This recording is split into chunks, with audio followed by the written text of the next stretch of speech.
여러분 안녕하세요. 이번 시간에는 전자부품에 대해서 알아보도록 하겠습니다. 이번 시간에 학습할 내용을 좀 살펴보겠습니다. 이번 시간은 지금까지 우리가 아두이노를 이용해서 다양한 전자부품을 공부해왔는데요. 이런 전자부품이 도대체 무엇인지에 대해서 알아보겠습니다. 그리고 이런 전자부품을 사용하는 방법에 대해서 좀 살펴볼 거고요. 이런 전자부품을 활용하면 우리가 지금까지 공부했던 아두이노를 우리 전자부품과 브레드보드를 이용해서 똑같이 만들 수가 있습니다. 그래서 실제 아두이노를 브레드보드로 만드는 방법에 대해서 좀 설명을 드릴 거고요. 여기서 이제 학습할 전자부품에 대해서 다양한 종류, 그 다음에 이런 제품을 구매할 수 있는 사이트, 그리고 이런 걸 활용할 수 있는 방법에 대해서 쭉 설명을 드리도록 하겠습니다. 지금 보시는 것처럼 화면에 전자부품이 아주 가득 차 있죠. 전자부품은 그 종류가 상당히 많습니다. 이런 전자부품들은 전기의 특성을 제어하는 그런 재미난 그런 부품들이 있는데요. 이 전자부품들의 종류에 대해서 좀 살펴보겠습니다. 전자부품이라고 하는 것은 무엇인가요? 라고 하는 질문이 있는데 이게 이제 이번 시간에 우리가 학습할 가장 중요한 내용들이죠. 전자부품이라고 하는 것은 저항, 트랜지스터, 인덕터, 진동자, 전원장치 등 아주 다양한 형태의 제품들이 있습니다. 이런 부품들에 대해서 알아보기 전에 이 전자부품의 가장 기본적인 원리는 바로 전기라고 하는 걸 쓴다는 거죠. 전기를 사람들이 처음 경험하게 된 그 장소는 바로 비 오는 날 하늘에서 내리치는 벼락이었죠. 이 벼락은 대표적인 전자기 현상이죠. 그래서 이 전자기 현상을 통해서 그 대기 중에 있는 강한 전기 특성이 지상으로 이렇게 쭉 내려오면서 열과 빛과 소리를 내게 됩니다. 그래서 이러한 전기적인 특성을 봤는데 최근 몇백 년 이전에 수천 년 또는 수만 년 동안 인류들은 이런 전기를 보면서 이런 생각을 했죠. 전기는 열이 나고 소리가 나고 빛이 나고 뭐 그런 거다. 뭐 하늘이 놓여하는 거다. 이런 식의 생각을 하고 있었는데 최근 수백 년 사이 짧은 기간 동안에 인류 전체 역사를 봤을 때 짧은 기간 동안에 사람들이 이런 전기에 대해서 기존에 모르던 새로운 속성에 대해서 알아내게 됐습니다. 이 전기라고 하는 거를 좀 공부하다 보니까 이 단순하게 빛이나 열만 내는 게 아니고 이 전자 부품이라고 하는 걸 만드는데 아주 기본적인 그리고 핵심적인 그런 기능들이 포함되어 있었던 거죠. 지금 여기 화면에 보시는 것처럼 V는 IR이라고 하는 그 유명한 공식 있죠. 이 전자 부품을 설계할 때 가장 기본적인 공식이 있는데 이러한 공식을 찾아내고 이거를 이용한 소재를 찾고 이거를 응용하는 방법을 하면서 인류는 최근에 이런 전기전자에 관련된 수많은 기술적인 혁신을 일궈내게 됩니다. 이런 전자부품의 종류를 몇 가지로 정리해서 한번 알아보겠습니다. 가장 대표적인 전자부품 중에 하나가 바로 스위치인데요. 스위치는 아주 기본적인 전자부품이죠. 여기 보시는 것처럼 이렇게 온오프 형태로 해서 전기를 이었다 끊었다는 단순한 기능을 갖고 있죠. 우리 앞에서 많이 공부했는데 이런 버튼식 스위치도 앞에서 공부를 했었죠. 그래서 누르면 전기가 통하고 누르지 않으면 전기가 안 통하고 그 다음에 이런 형태의 버튼도 있습니다.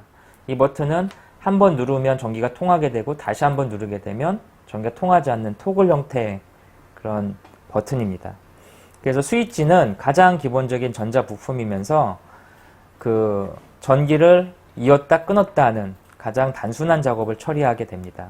이런 스위치의 종류는 지금 보신 것처럼 버튼이라든지 그 다음에 키패드, 그 다음에 서모스탯, 그 다음에 서킷 브레이크 같은 다양한 형태가 존재를 하고 있습니다.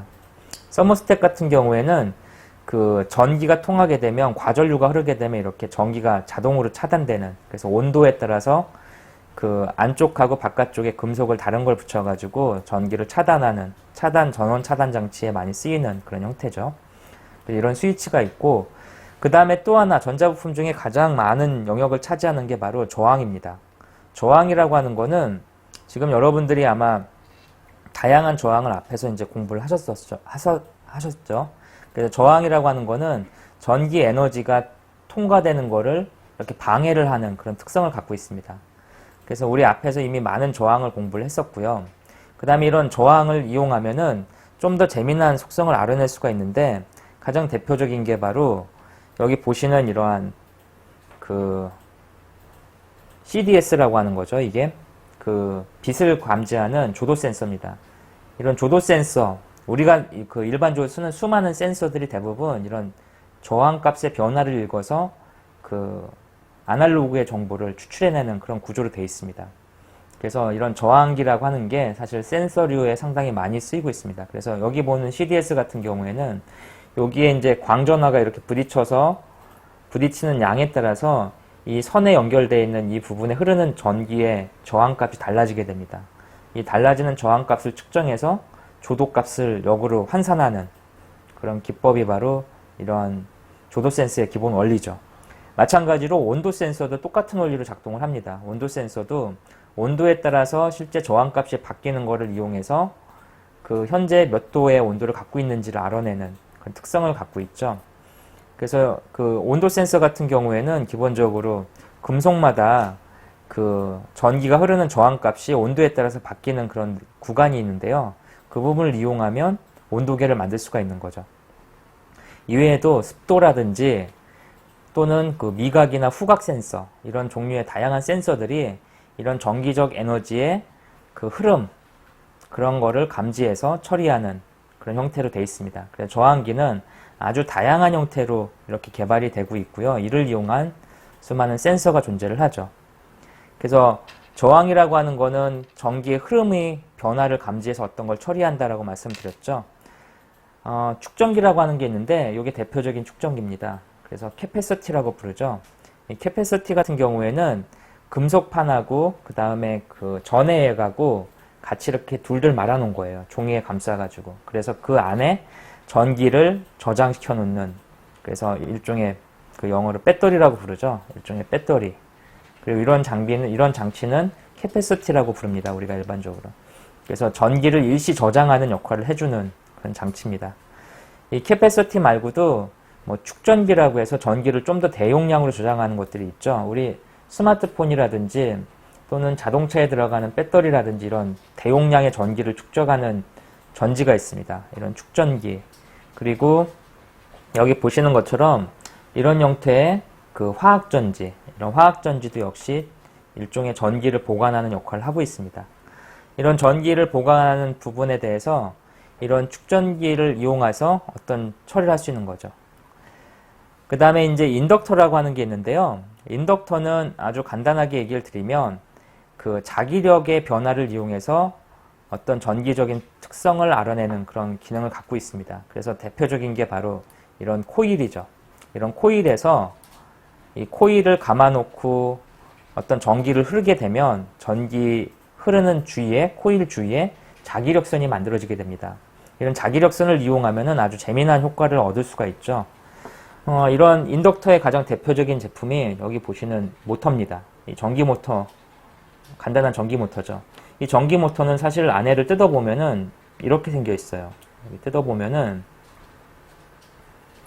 이런 식으로 해서 안에 코일이 이렇게 감겨져 있습니다. 전선이 그냥 감겨져 있는 거죠. 전선이 감겨져 있고, 이 감겨져 있는 전선 사이에 이 안쪽에 보시면 이 자석이 들어있죠. 자석과 이 감겨져 있는 전선 사이에 전류를 흘려보내면 여기에 또 자기력이 발생하게 되죠. 그래서 자석과 실제 전기에서 발생한 자기력이 결합이 돼서 전기 에너지를 운동 에너지로 바꿔주는 그런 역할을 하게 됩니다. 그래서 이 부분을 보면은 이 전기를 공급하기 위한 이런 선 같은 게 보이죠. 그래서 이런 인덕터 관련된 전기 부품들은 대부분 이렇게 코일을 감아서 어떤 역할을 처리하게 돼 있습니다. 그래서 가변코일이라든지 변압기, 전기모터, 스피커 같은 것들이 전부 다 이런 부품들에 다 사용되죠. 우리 소리를 내는 스피커도 잘 보면 이렇게 생겼어요. 안에 보면은 안에 코일이 이렇게 감겨 있죠. 그리고 감겨 있고 이 가운데 있는 이 부분에 있는 게 전부 다 뭐냐면 자석입니다. 이 뒤에 자석이 붙어 있죠. 그래서 기본적인 원리가 전기모터하고 똑같이 생겼죠. 코일이 감겨져 있고 안에 자석이 이렇게 들어 있고. 그런데 얘는 전기 에너지를 운동 에너지로 바꾸는 역할을 해주고요. 얘는 이 전기 에너지를 우리가 들을 수 있는 음성으로 바꿔주게 됩니다. 음성으로 바꾸게 되는 것은 원리가 간단한데요. 이 전기판이 여기 전기를 흘려보내게 되면 이 자기력선의 변화로 인해서 이 앞에 있는 막을 미세하게 움직이게 됩니다. 이 미세하게 움직이게 되면서 실제 소리가 나는 거죠. 그래서 이 부분에서 여기에서는 운동에너지, 여기에서는 음성에너지로 변경을 시켜주는 역할을 하게 됩니다. 그래서 사실 우리가 쓰는 대부분의 전기 부품들은 이러한 전자부품들은 그 코일이나 전기의 특성을 좀 변환시켜서 많은 작업을 하게 돼 있죠. 그 다음에 이제 압전 효과라고 해서 전기를 흐르면은 이렇게 압력이 관련되는 어떤 효과를 일으키게 됩니다. 이 압전 효과의 가장 대표적인 장치는 여기 보시는 피에조 부조입니다. 이 피에조 부조에서는 전기를 흘려주게 되면은 안에 있는 진동판이 막 떨리게 돼 있죠. 그래서 이런 떨리는 역할을 이용해서 뭐 소리를 내는 그런 역할을 하는 게 피에조고요. 그 다음에 세라믹 발진기 또는 크리스털 진동자라고 하는 게 있는데, 그럼 크리스탈 진동기는 우리 그 아두이노나 이런 보드에 보면은 붙어 있습니다. 여기 보시면 이렇게 붙어 있는 판이 있는데, 이 안에 수정이라고 하는 우리 그 수정이란 돌이 있거든요. 그 돌을 여기다 넣어놨어요. 그리고 그 돌에다가 전기를 인가하게 되면 얘가 아주 정확한 주기마다 이렇게 패턴을 반복해 주게 됩니다. 그래서 이 안에 수정을 넣고, 그 수정이 이제 크리스털이죠. 크리스털을 넣고 전기를 통해 주면 특정 패턴을 계속 주기적으로 정확한 주기로 반복시킬 수가 있어서 이런 어떤 회로 같은 걸 구성해서 전기 신호를 줄 때 유용하게 쓸 수 있습니다. 이런 역할을 하는 게 바로 진동자죠. 그래서 피에조 부조나 크리스털 진동자를 이용해서 여러 가지 효과를 줄 수 있는 것들이 있습니다. 전원 공급 장치가 있는데, 전원 공급 장치는 뭐 여러 가지가 있죠. 앞에서 공부했던 축전지도 일종의 전원 공급 장치를 쓸 수 있지만, 축전지는 대부분 용량이 크지 않기 때문에 일시적으로 잠깐 전기를 가둬놓는 역할을 하고 있습니다. 이에 비해서 이제 전원 장치라고 하는 건 그 아주 많은 전기 에너지를 공급해주는 그런 역할을 하는 거죠. 그래서 대표적인 게 화학전지. 그래서 우리가 일반적으로 부르는 이런 배터리라고 하는 것들 있죠. 이런 배터리, 9V짜리 배터리, 그 다음에 여기 보시는 것처럼 이러한 AA 사이즈의 그 1.5V짜리 배터리도 있고요. 이런 9V짜리 배터리는 사실 이 안에가 배터리가 여러 개 이렇게 적층돼 있죠. 그래서 여러 개 전기가 통하게 돼 있습니다. 이런 배터리를 이용해서 공부를 하다 보면은 재미난 걸 알 수 있게 되는데, 여기 보시면 이 전지 하나는 기본적으로 1.5V죠. 우리가 처음 사게 되면. 그런데 이 전지를 이렇게 직렬로 연결하게 되면은 이 전지가 1.5V에서 3V가 됩니다. 그런데 만약에 전지를 이렇게 병렬로 연결하게 되면 그냥 1.5V가 되죠. 그래서 전기에는 이런 전지를 사용할 때는 직렬이라고 하는 개념과 병렬이라는 개념이 있습니다. 이거를 이용해서 우리가 원하는 전압을 만들어낼 수가 있습니다. 예를 들어 자동차에 사용되는 배터리 같은 경우에 전지가 이제 12V를 공급하죠. 일반적으로 전기 에너지 12V를 공급하는데, 이런 12V를 공급하는 전지를 하나 크게 만들 수도 있지만 2V짜리 건전지 6개를 직렬로 연결하면 12V를 만들 수가 있습니다. 그래서 다양한 형태로 해서 전압을 공급할 수 있는 전지를 만들 수가 있죠.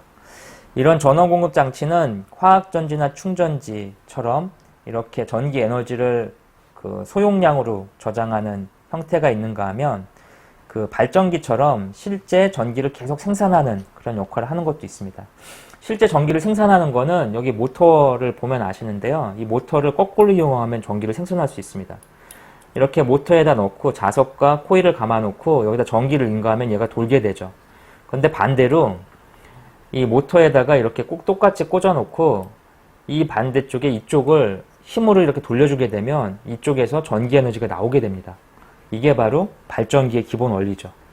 그러니까 전기를 통해서 전동기를 움직이는 거를 거꾸로 회로를 구성해주면 전기를 만들어낼 수가 있는 거죠. 그래서 이런 모터를 갖다가 실제 수력발전소 같은 데는 물의 낙차를 이용해서 이 앞에 이걸 돌려주는 거죠. 이걸 돌려주면서 여기서 전기를 뽑아내고 이거를 다양한 코일이나 정류장치를 통해서 우리 가정에서 쓸 수 있는 전기 형태로 바꿔주게 됩니다. 그래서 이런 다양한 전기 에너지의 변화를 이용해서 전력 장치를 만들 수가 있습니다. 이런 전력 장치의 변화 중에 가장 대표적인 마지막 전자부품은 지금 보시는 이런 반도체입니다.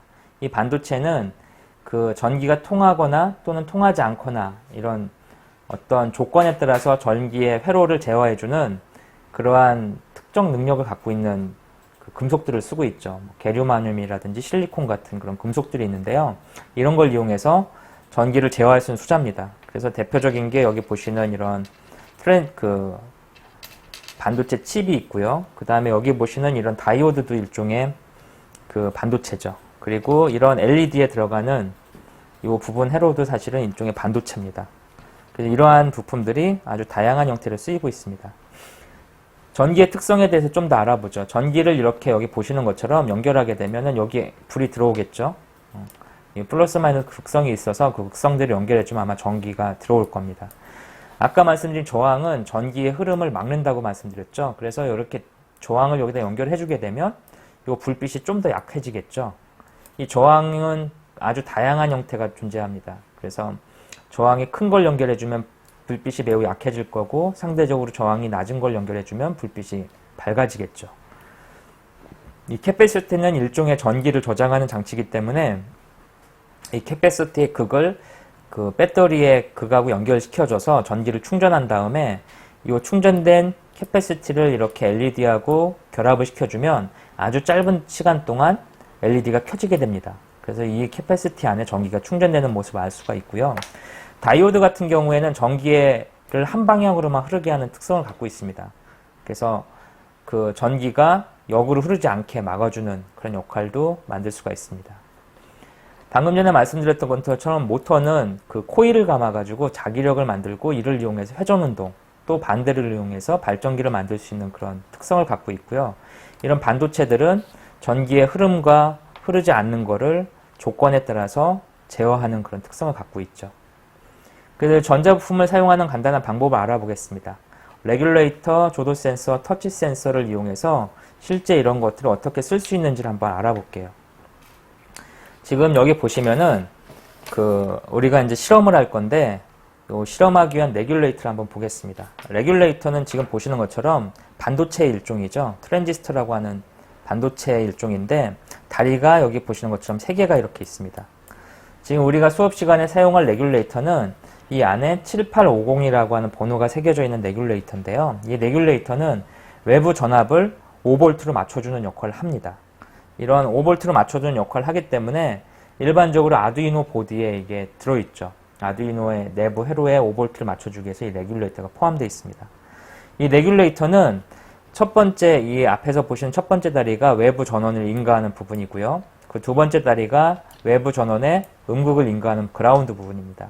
그리고 마지막 세 번째 다리가 아웃풋인데 이 외부에서 들어온 전기를 5V로 이렇게 평활화시켜주는 역할을 하는 거죠. 그래서 이 부분에 대해서 한번 전기가 어떤 식으로 흐르는지를 알아보도록 하겠습니다.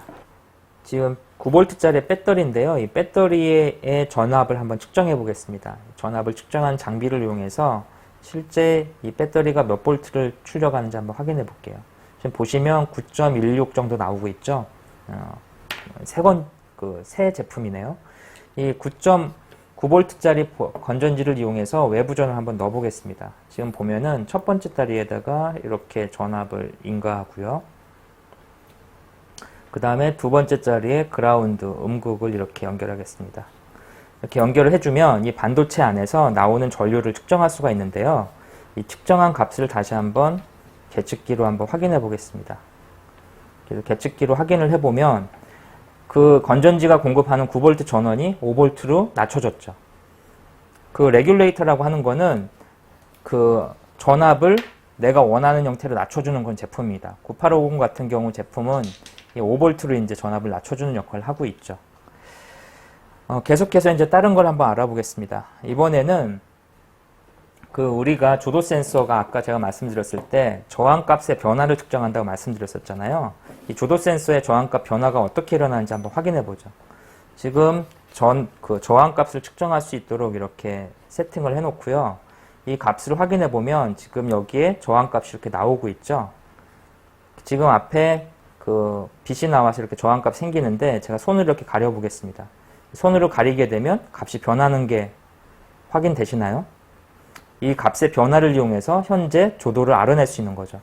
그래서 이 안에 어떤 값을 변화를 유도하면 이 안에 흐르는 저항의 값이 바뀌게 됩니다. 그래서 저항의 값을 변경해서 이렇게 조도 센서를 알아낼 수 있는 거죠.